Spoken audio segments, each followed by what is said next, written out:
I've got a bit of a problem, and if I don't fix this, it could seriously wreck my sales on eBay. It's time to change, and it's time to do it now. Welcome back, guys, to another video, and today I'm talking about the one dreaded word that we all hate, and that is listing. I have done loads of videos about how to list, what listing does for your sales, and I'm not even taking my own advice. If you've been watching my videos for a while, you know I've done a few videos about listing every day boosts your sales, and I'm really not taking my own advice.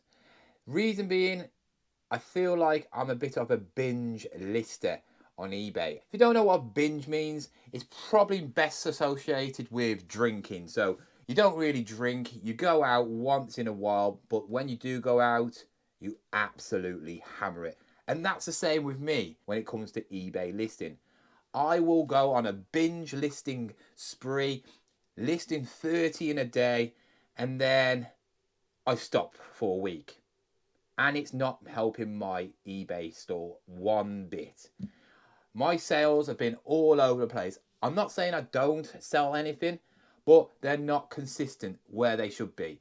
I'm wanting to have so many sales per day, every day, and it's just not happening.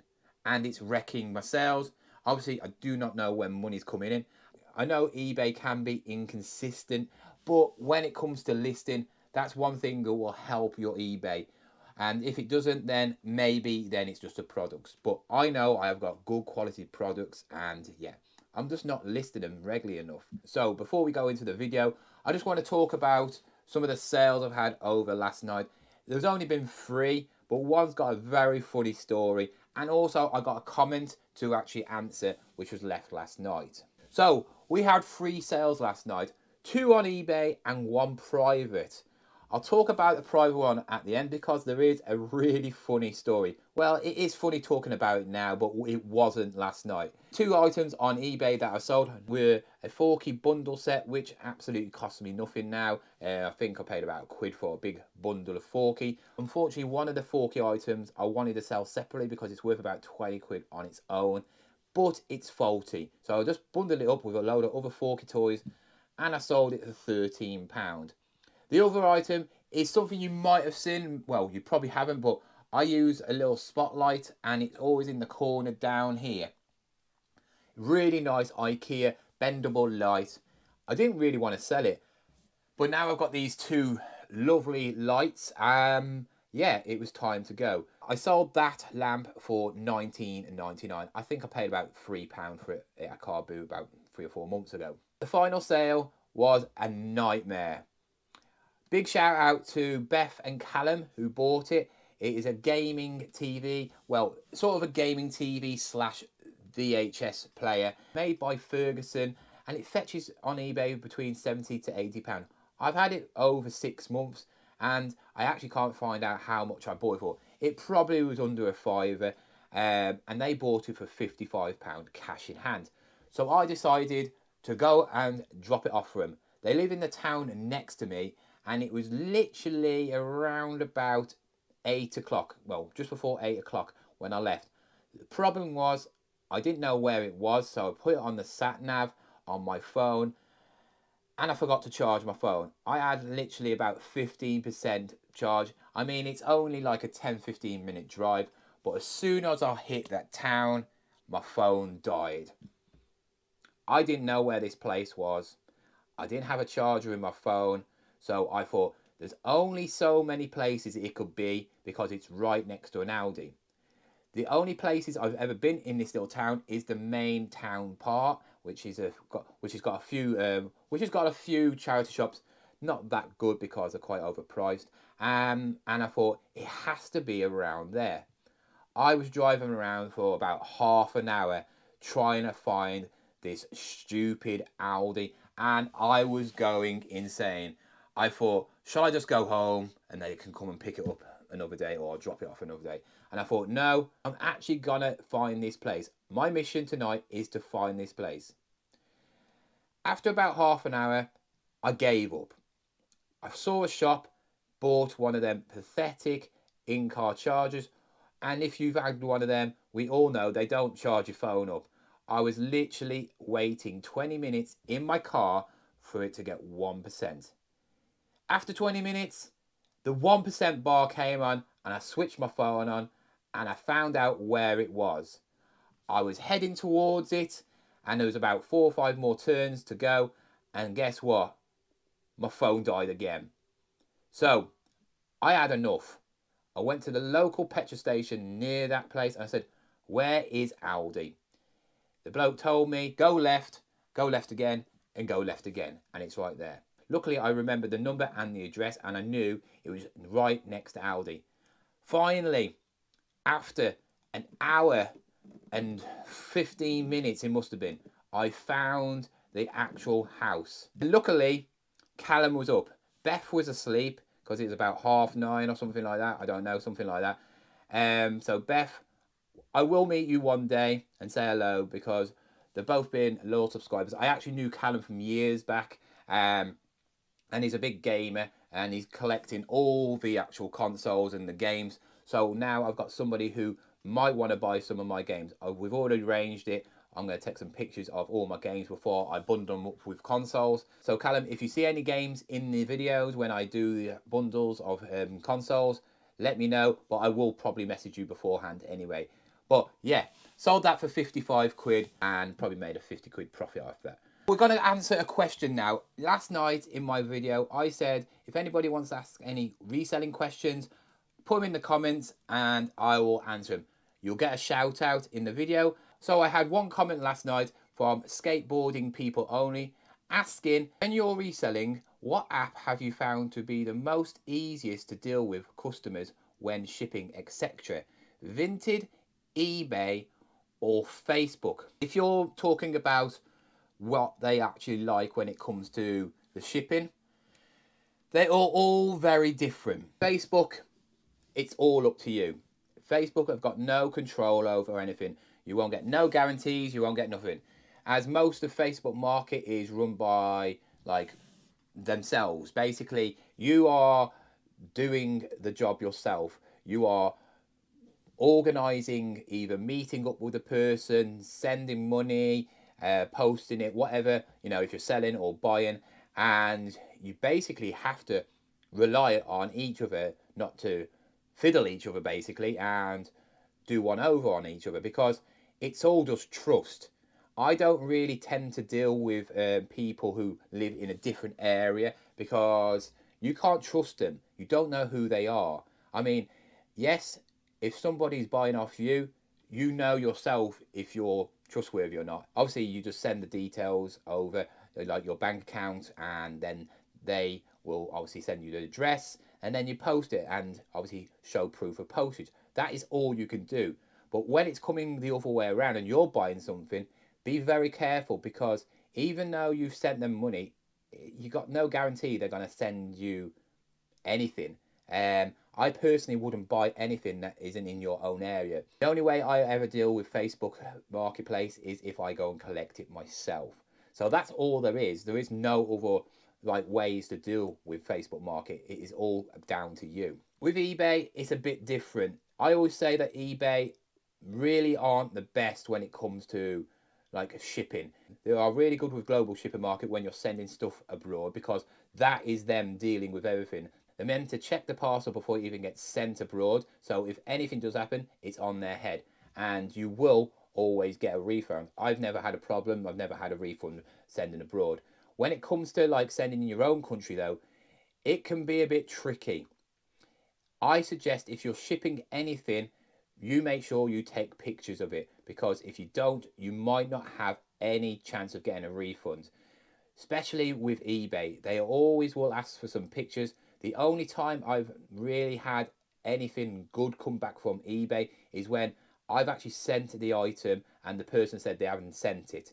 But if you've got tracking on it and it's got proof of address and it's been proven on the tracking, it's been delivered, eBay can't take the buyer's word for it. It's been delivered. You know, we are not the actual delivery people, are we? And I've had so many angry customers telling me and saying, where is my parcel? Why haven't you delivered my parcel?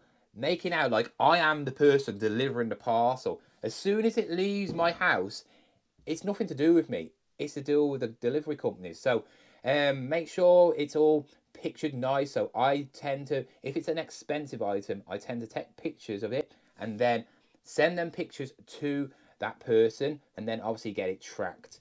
If it's really expensive, get it signed for, and obviously get it insured. But a lot of times when something has been broken, what I've delivered, eBay have said you've got to go to the parcel company what you sent it with and deal with them, because obviously it's their problem.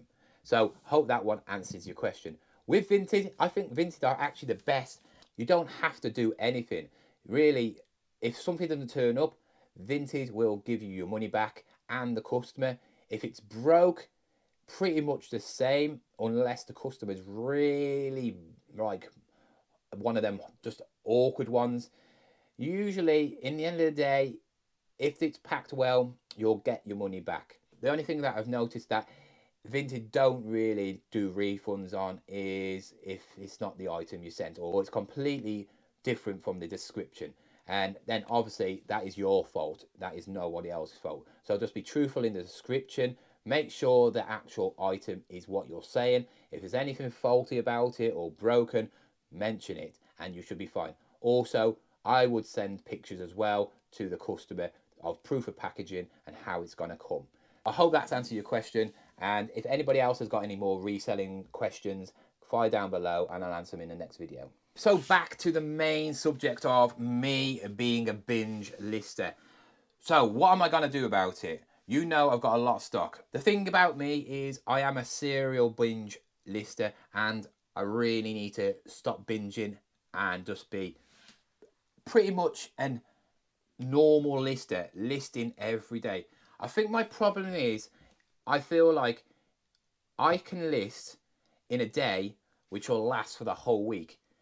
A lot of people say list 5 a day, maybe list 10 a day, or so on and so on. I feel like if I list all of that like bulk in one day, well, that'll do for the rest of the week. And it doesn't work like that. Yes, it might give eBay a big kick up the backside because you've listed so many on one day, and it might work for like a couple of days in the algorithm, but it'll slowly start trickling down, and yeah, it'll come to a halt. And that's my problem. I feel like I'm not consistent enough when it comes to listing, and I feel like that is the only reason that why my sales are not being as good as they used to be.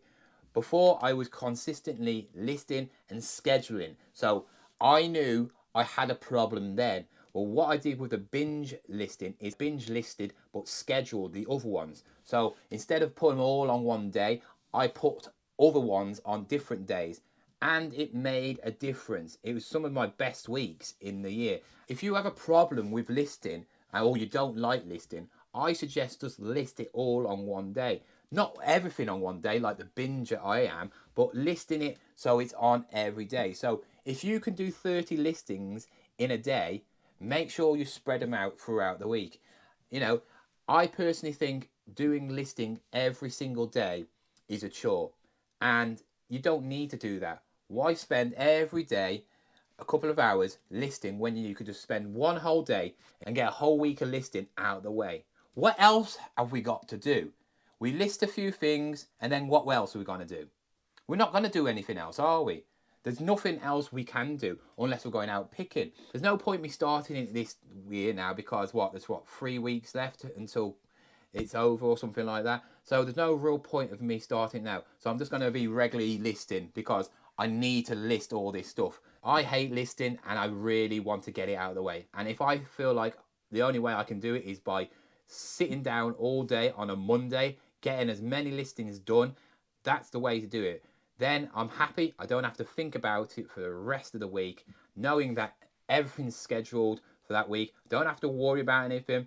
And what I did say in the previous video is maybe I'll only list stuff when I pick it up. So I've got the whole of the week listed, all fine, all there, ready to go. But say if I went to a charity shop like the day after or the day after that, or went to a car boot, then whatever I picked up, I can list that on top of the scheduled list just to get it out of the way. And that's what I'm going to be doing because I've got the time to do that. What you've got to remember, we are all human and we have lives other than reselling. So something might come up where, you know what, I need to spend all day doing that.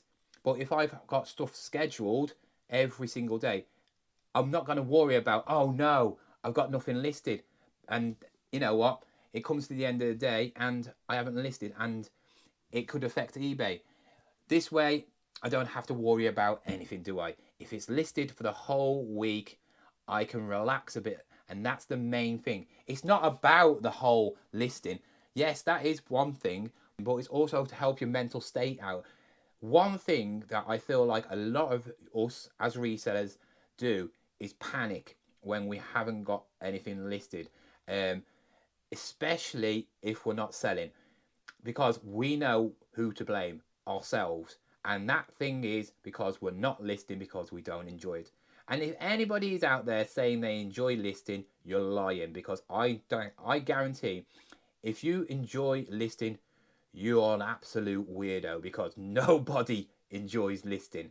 But yeah, that is my plan. I have got a lot of stuff. I haven't even listed any of the stuff from the car boot. So I hope you enjoyed this. I'm now going to go and list all this stuff. I'm going to absolutely do a binge listing because I need to binge list. So I hope this helped out. If it didn't, it's going to help myself out, because it's a bit of motivation for myself. I'm going to probably watch this back a few times, and I'm going to have a message now to myself and say, John, you are watching this because you're not listing. Get your lazy ass off this screen and go and list. You're not going to make money. It just being there in your bedroom. So do one and get listed. Anyway, guys, hope you enjoyed this video. If you did, like it, subscribe it, and I'll see you tomorrow with another video. Goodbye.